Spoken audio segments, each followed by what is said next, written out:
Hey, welcome to the Hour 2 second half kickoff, everybody. It's brought to you by the Four Seasons Sports Palace, your home for the Stanley Cup playoffs and the Seattle Kraken fan club. We're excited today. We got a couple breaking news items coming down the pipe. One, the Canadian Football League announcing this morning that they and the XFL have broken up.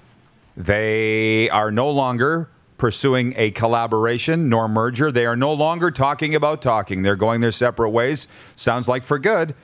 That's the statement from Commissioner Randy Ambrosie anyways. And then, of course, it's Game 5 of the Stanley Cup Final tonight. The Montreal Canadiens at the Tampa Bay Lightning. And while I've jumped full on with the Habs, clearly, even though they knocked out my team, Canada's team, the Vegas Golden Knights, they're upset at us in Tampa Bay. And they say it's ending tonight. And where is this comment here? We got our director of scouting, Craig Smith, in the bunker, two-time Grey Cup champion, and they're loving him. They always love him. And I do want to say hey to the football people that are watching, the coaches, the players, because they're DMing me, they're texting me, and they're saying how much they're enjoying the show, and they're enjoying you, Smitty. They love you, Smitty. And, well, you know that. Sorry to put you on the spot. Well, that's a good thing. But they're watching in the bubble all across this country. They're cooped up, and they're watching the show, and I appreciate you for doing that. And we're going to go into the Toronto bubble next segment. Ricky Collins Jr., wide out of the Argos, is going to join us from Argonauts training camp to tell you what life is like inside the bubble. Mandy in Edmonton's watching. She says, love Rod's energy on the show every day. I wouldn't keep coming back if it wasn't for that. Thank you, Mandy. I appreciate you, too.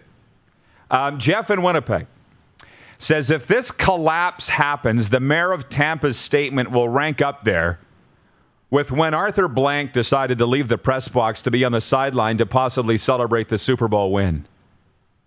Oh! Biggest collapse in Super Bowl history, right? 28-3, right, Clark, your Falcons? Wasn't it 28-3? We're not going to talk. And the owner comes down from the press box. Well, wait a minute. I did that for the 2013 Grey Cup, or 2009 Grey Cup. What'd you think about the mayor of Tampa saying, let's lose Game 4 in Montreal and then come back and win it on home ice because we deserve that? Well, I think that's silly. I mean, there's no way a team is going to go out and lose a game so they could win it at home. You know, I mean, What a maroon. That's ridiculous. What an absolute maroon. Well, she won't be invited to the game tonight, I'm sure. Oh. I got to get some messages in here from Brady, of course, because we've been riding this train up and down all year with Brady, the Habs fan.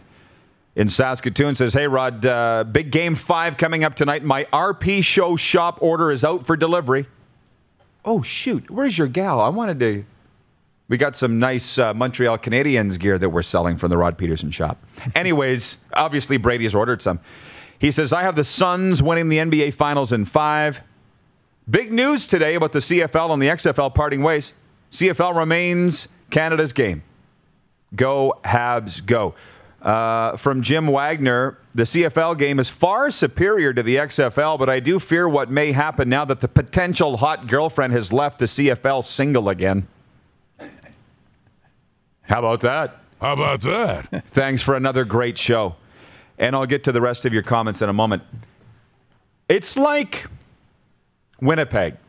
They have the NHL. It's his hometown. They have the NHL, the AHL, the WHL, the AJ or the MJHL, right? It's like Seattle. They got 2 WHL teams are getting an NHL team. The more hockey, the better. The more football, the better. And Smitty, you said it. I saw you tweeting this or somewhere you said, in the 90s, we had NFL Europe, we had CFL, we had NFL, and look at the players that we still found. No, that's when I first started. It's 2000. Whatever it was. 2001. Yeah, there was 4 leagues that were paying, and we still got players like G. Roy Simon, you know, we Casey Printers, you know, we still got players, you know. So there's lots of players, you know. So that's not an issue, that's for sure. I thought it was a very profound comment by you that you would say that because, look, it's the way the football people talk. When the United States Football League announced a month ago that they were coming back, my phone blew up from CFL coaches. That league's a joke. Their owner's a crook. Blah, blah, blah. And I'm like, well, what? Why is there the need to dance on the grave of these other leagues from a CFL perspective? I don't understand. See, I loved it when NFL Europe was going. I really thought that it was great. great for development. It was good for us to go down to take a look at players, but development of quarterbacks, development of players, and I think there's a need for that. I think there's a need for another league, that can do that. And hopefully something will come out. And XFL, the first time they did it, they had good people down there. They had good coaches. They had good players. It was goofy the way they did things, but I think they need another league down there that could be done properly.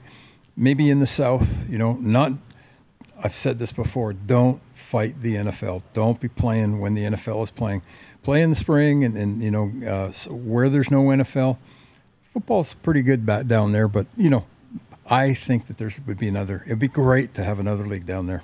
It's the big news today. The CFL and XFL pulling the plug, and then Game 5 of the Stanley Cup Final. But, I mean, something's happened, and I don't know what. I'll tell you what. This is why you watch this show, to find out what I know. And we thought that the owners in the CFL, the teams were split. Some wanted a merger, some didn't. I was told what the commissioner would have preferred to have happen, but I'm not going to divulge what that is because he'd have said if he wanted that out. But the reason they announced, I'm told, that they were even talking was that it had gone so far down the road that they were afraid it was going to leak out from somebody within a team. So they made a statement from the league level. That's how it all started on March the 10th. They're like, this is getting out. We need to make a statement. Or too many people are finding out about this. And here we are, March, April, May, June, July. 5 months later, and no, it's done. What changed? What could have changed? I was surprised to hear that, Yeah. Because obviously with all the what we had heard before, and then all of a sudden today, well, we're done. I was very surprised at that. Again, like I said, I was happy with the news. I like the way our league is, etc. But I was very surprised at that news for it to come out. And what the heck happened? I guess I could do some digging and find, but I could too, but I know everybody wants to talk about the games, and near the end of hour one, you were talking about training camps, and they open on the weekend, but no fans are going to be allowed. Which is fine. It's whatever. I wish they would allow fans to go to training camp. I would love to have gone, but it's going to be interesting. Who the heck knows who's going to win this year? I mean, there's so many different questions, and COVID obviously is one. What's going to happen? What kind of team is each team going to present? It's going to be very interesting. Quarterbacking obviously is always the deal. I think right across the board there's pretty good quarterbacks, but the health in Winnipeg with Caleros. Yep. I mean, that's the issue. They lost 2 defensive backs, which were critical in that run. But Richie Hall, it's going to be so interesting. Saskatchewan Roughriders, I said it at the end of 2019 when they lost to Winnipeg. I said, next year, I think that they're going to be the champs. Well, you know what?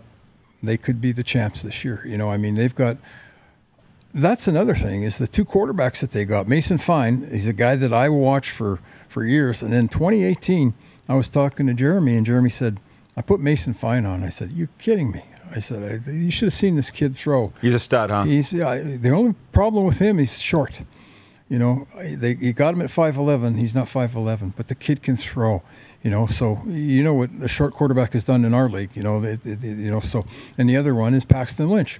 Paxton Lynch is. I went to Kathy went there too.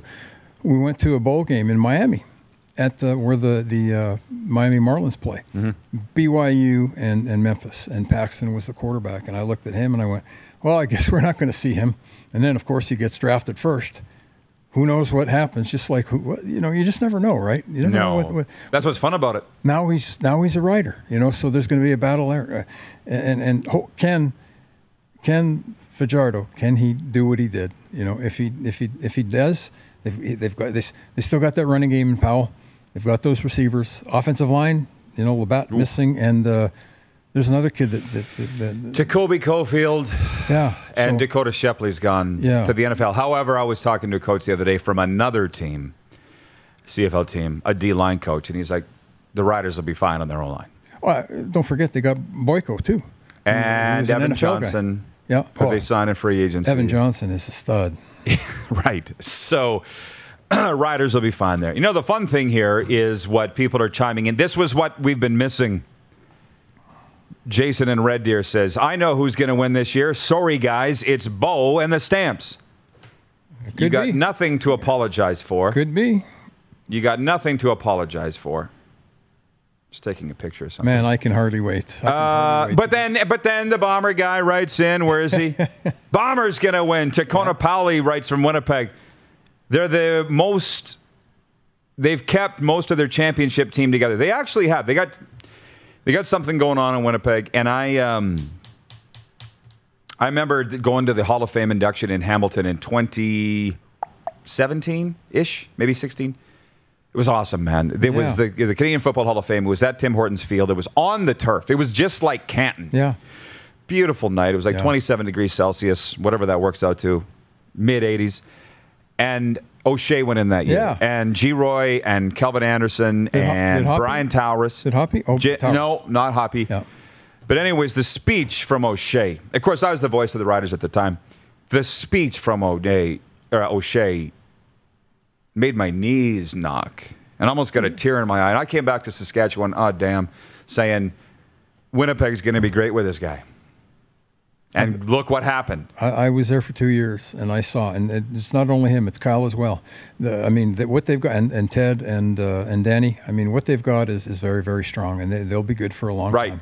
But the amazing thing is, Zach Caleros has started 4 games. Yeah, I know. Is he going to be in the pantheon of iconic Blue Bomber quarterbacks? Zach Caleros, Kenny Plain, Dunnigan, no, you can't. Kahari. Yeah, you can't do that. But he won a Grey Cup. He won a Grey Cup. Come on. But, hey, listen. Mount Rushmore of Bomber quarterbacks. Go. Oh, Bomber quarterbacks? Yeah, Bomber quarterbacks. Definitely Kenny Plain. There's no doubt about it. Yeah. I would say Don Jonas would have to be up there. Who? Don Jonas. Oh, you got me on that one. Yeah, well, he was a Shenley Award winner. Dieter Brock? Dieter. How many do I get? 4? You get 4. I mean, KJ was really good. They love him. Yeah, he was really good, and yeah, man, you know it's. Well, Dunnigan won Grey Cups there, right? He no, he didn't. He didn't? No. What were they? 88. Tommy Clements. Tom Burgess. Tom Burgess won a Grey Cup. He was really good. You know, so I mean, grand opening, grand closing. Why can't they keep a dynasty going there? Yeah, how many years was 29? Yeah, who'd have thought that? Hey, and you know what? Dang, they went to play Calgary in the Grey Cup in 2001, and they were favored and lost to an 8-10 team. You know, that's why they play. There. That's why they play. Yeah. James in Borden, Manitoba says the Bombers look good if they can keep Caleros healthy. That's the huge key. It's a big if. Yep. Because unproven in backing up. I mean, you know, so it's critical. The CFL fans are awake. It is a Viking shirt. Oh yeah, Jennifer at the Four Seasons Sports Palace, who sponsors this fine segment, the second half kickoff, says, "Is that a Viking shirt you're wearing?" She's at Four Seasons. Go Packers! Yeah, you've probably met her. No, she runs the Four Seasons. I heard that they have pretty good pizza there. Outstanding. Well, Kathy and I will have to head over there. I go for the boneless dry ribs. Oh, we'll get that too. Yeah.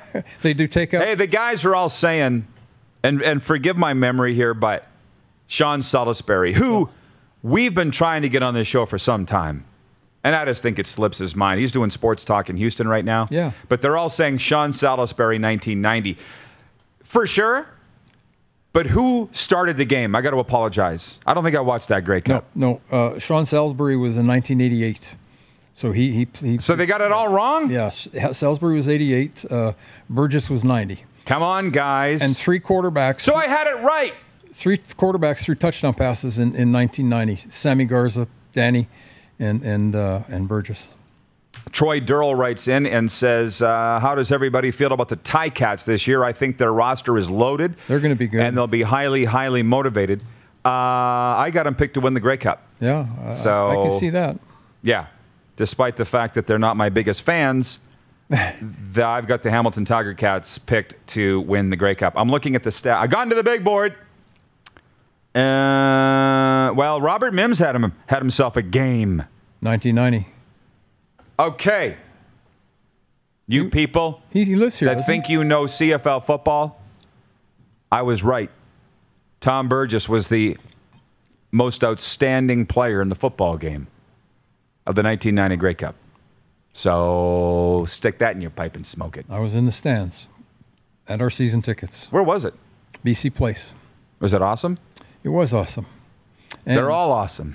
You know what? They are.